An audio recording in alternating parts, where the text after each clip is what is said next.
अस्सल झणझणीत भरलेलं वांग.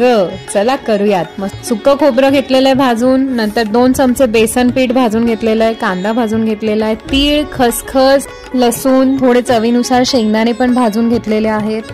बेसन पीठ ऑप्शन आहे बरं का, तुम्हाला वापरायचं असेल वापरा, अदरवाईज तुम्ही स्किप करू शकता. कढीपत्ता, कोथिंबीर हे सगळं वाटून घ्यायचं आहे मिक्सरमध्ये आणि नंतर वाटण आता आपण एका डिशमध्ये काढून घेऊया. त्यात हळद, धना जिरा पूड, तिखट मसाला आणि काय अजून गरम मसाला पण टाकलाय मी. भरपूर काय काय मसाले टाकलेत बरं का. हिंग पण टाकलाय, गुळ पावडर टाकले, मीठ टाकलेलं चवीनुसार. आणि आता वांग्याचे असे भाग करून घ्यायचे मस्तपैकी. बघायचं, चेक करायचं वांग व्यवस्थित आहे की नाही आतल्या साईडने. आणि मग नंतर तो मसाला घ्यायचा, भरायचा अशा पद्धतीने. आणि असे सगळे वांगे मी आता भरून घेतेय. तोपर्यंत मला कमेंटमध्ये सगळ्यांनी सांगा कोणाकोणाला हे भरलेलं वांग आवडतं आणि ज्यांना नाही आवडत त्यांनी व्हिडिओ स्किप केलेलाच बरं आहे बरं का. तर मग हे माझे वांगे भरून झालेले आहेत.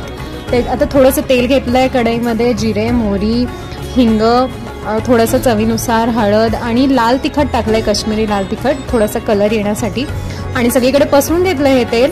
आणि आता हे मस्त भरलेले वांगे सोडायचे या कढईमध्ये आणि मस्तपैकी थोडंसं पाणी लागलं तर शिंपडा आणि झाकून ठेवा थोड्या वेळ, वाफून घ्या एकदम ही वांगी आणि तुमचं भरलेलं वांग रेडी आहे. भाकरी सोबत मस्त गरम गरम खा.